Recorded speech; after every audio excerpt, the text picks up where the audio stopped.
adalah 10 minit setiap orang. Sekarang saya menjemput Yang Berhormat Lembah Pantai. Terima kasih Yang Berhormat Datuk Yang Bertua.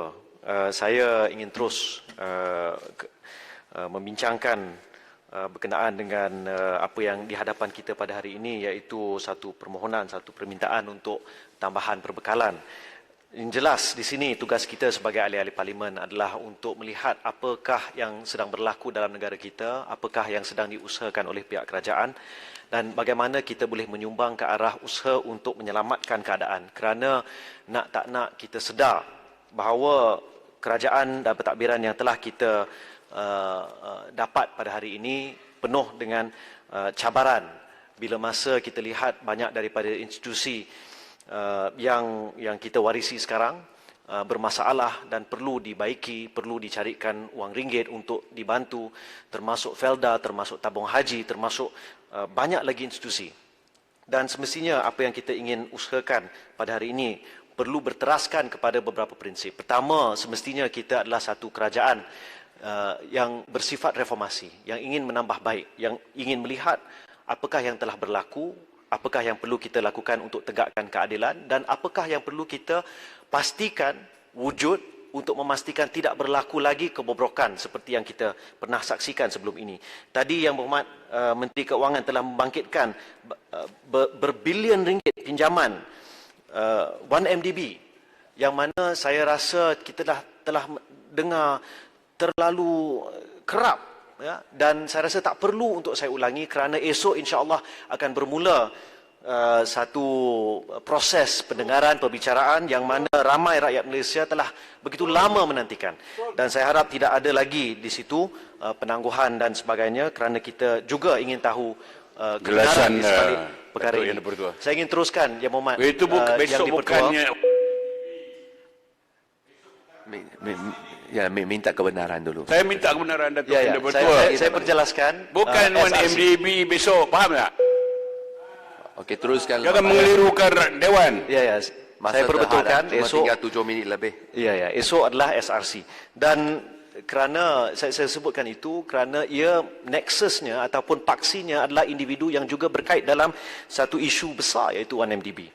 Jadi saya ingin teruskan, kalau kita lihat di sini, tadi Yang Berhormat Rompin ada menyatakan kerajaan mungkin tak mampu untuk kutip wang yang banyak, tapi semalam kita dengar bagaimana Yang Berhormat Pekan perlu membayar cukai sebanyak 1.5 bilion dan saya percaya bila jumlah ini dapat dibayar kepada lembaga hasil dalam negeri, maka bertambahlah keuangan kepada negara, kepada kerajaan sebanyak 1.5 bilion ringgit.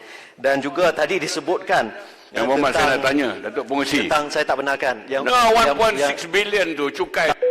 Dia dah Pada pasal salah. Lembah Pantai tak bagi, dia kata masa tak cukup. Biar dia terus. Nanti boleh tunggu giliran rakan boleh ambil. Okey? Sila. Terima kasih. Datuk Yang Bertua, memandangkan masa cuma tinggal 6 minit lebih, saya tak membenarkan sesiapa mengganggu. Anda benar cakap benda yang betul. Jangan buat fitnah. Ya. Tadi tahu cakap benda yang betul kita dengar. Pihak pembangkang sering cakap pihak pembangkang sering pasal salah sila ikut peraturan. Pihak pembangkang dia nak cerah minta kebenaran. Ini kita tambah. Ya, sila. Pihak pembangkang sering menyebut antara jumlah pelaburan yang telah dilaporkan dan jumlah pelaburan yang telah direalisasikan. Dan saya rasa tugas kita sebagai ahli parlimen adalah untuk mengenali apakah sebenarnya perkara yang Tanjung Karang ada peraturan mesyuarat. Perkara mana sila baca? Ya. Bawa dah betul turutung. Ajar sikit turutung ni. Saya bukan macam turutung terpekik-pekik. Sekarang barulah saya nak cakap. Peraturan berapa? Baca. Peraturan 366. Sebab tadi Lembah Pantai mengatakan pekan kena 1.5 bilion. Itu hanya laporan dalam akhbar. Ini sangkaan jahat. Keputusan utama ini belum tahu lagi. Nah, ini betul. Dia sudah mengakulah. Dia sudah mengaku dah terima. Pekan dah mengaku. Itu adalah pengumuman lembaga hasil dalam negeri. Baca Tanjung Karang. Dia kata dia tak patut kena cukai. Tak ada pengumuman. Ini tak apa. Ini isu tidak lalu. Okey. Tak Lembah Pantai teruskan. Ya. Jadi saya cuma nak menekankan beberapa perkara Yang Berhormat Datuk Yang Ketua, kerana bagi saya tugas kita pada hari ini dalam keadaan ekonomi yang mencabar, dalam keadaan pelbagai perubahan yang sedang berlaku dalam industri dan dalam ekonomi, bila masa kita lihat banyak pekerjaan yang bakal hilang akibat daripada rombakan besar, akibat daripada, dengan izin, the great disruption, Industrial Revolution 4.0, adakah kita sebagai ahli-ahli parlimen bersedia? Adakah pengundi-pengundi kita, adakah anak muda bersedia untuk menghadapi realiti bahawa pekerjaan yang kita sedang menyiapkan diri kita untuk kita pikul, untuk kita usahakan pada masa hadapan, dalam masa beberapa tahun, bila masa mereka keluar daripada institusi pengajian tinggi, adakah pekerjaan-pekerjaan itu masih wujud? Harapan saya dalam kementerian mohon dana yang besar ini, kita perlu pastikan adanya satu usaha untuk mengenal pasti apakah sebenarnya keupayaan dan kapasiti negara Malaysia dalam fenomena ataupun dalam keadaan, dalam kerangka global trade dengan izin, ya. Yang mana kita lihat negara di selatan Singapura menjadi financial hub dengan izin bagi rantau ini. Apakah keupayaan yang boleh kita jana? Dan bagi saya keperluan yang perlu kita lihat adalah bagaimana kita boleh mengadaptasikan ekonomi kita kepada digital economy dengan izin. Oleh sebab itu, harapan saya adalah dengan usaha yang sedang dipelopori oleh pihak kerajaan pada hari ini, pada ketika kita berusaha untuk menyelesaikan masalah yang telah ditimbulkan sebelum ini, kita juga memberikan satu komitmen yang jelas untuk memastikan kita adalah future proof, ya, yang mana anak-anak kita yang keluar daripada institusi pengajian tinggi bersedia untuk menghadapi keadaan ekonomi yang semestinya berbeza. Sebab itu saya merasakan bahawa dalam usaha kita untuk menyelamatkan negara, banyak daripada yang telah disebut oleh Yang Berhormat Menteri Keuangan itu perlu diberikan perhatian. Saya prihatin tentang contohnya isu KTMB, ya, Kereta Api Tanah Melayu Berhad, yang mana ibu pejabatnya adalah di Lebah Pantai. Dan dalam usaha untuk membaiki rel-rel yang ada, kita kena pastikan tender terbuka, tidak ada siapa-siapa yang menekan mana-mana pihak.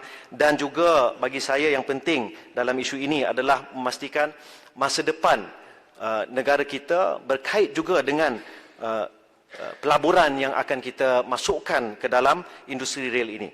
Saya ingin menyentuh berkenaan dengan isu pendidikan, Datuk Yang Ketua, kerana bagi saya amat penting kita lihat tidak selepas ini berlaku lagi pemotongan, terutama bagi saya kepada hospital-hospital pengajar yang bagi saya lihat sering dianaktirikan.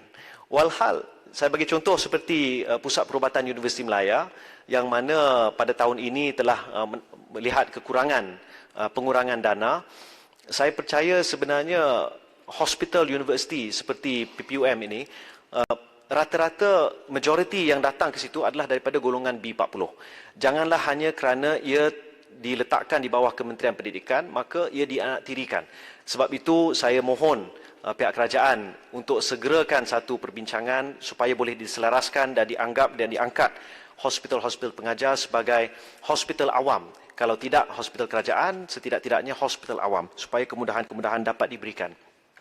Datuk Yang Ketua, dalam minit-minit yang terakhir ini, saya ingin menyentuh bagaimana kita sebagai ahli parlimen sentiasa perlu memberi penekanan kepada bukan sahaja soal pemahaman, tetapi soal bahasa. Kerana seringkali saya lihat pihak pembangkang menggunakan perkataan-perkataan yang mungkin suka untuk setengah pihak faham. Dan di situ timbul salah faham yang mungkin selepas itu akan menimbulkan polemik yang tidak sihat. Sebagai seorang yang beragama Islam, sebagai seorang anak muda, saya pun faham erti jihad. Tapi pada masa yang sama kita juga kena saling tegur-menegur. Kalau sekiranya ada ahli-ahli politik di kalangan kita, tidak kira daripada belah mana, menggunakan perkataan-perkataan yang begitu tajam, ya, niatnya. Seperti ada disebut ya, sebelum ini tembak dan sebagainya, dan saya rasa itu tidak perlu. Dan saya rasa tugas kita adalah untuk mengingat sesama kita, kerana inilah negara kita tak mampu untuk hilang. Dan saya rasa mungkin setakat itu saja. Terima kasih Datuk Yang di-Pertua. Jihad itu maksudnya berusaha bersungguh-sungguh, itu maksud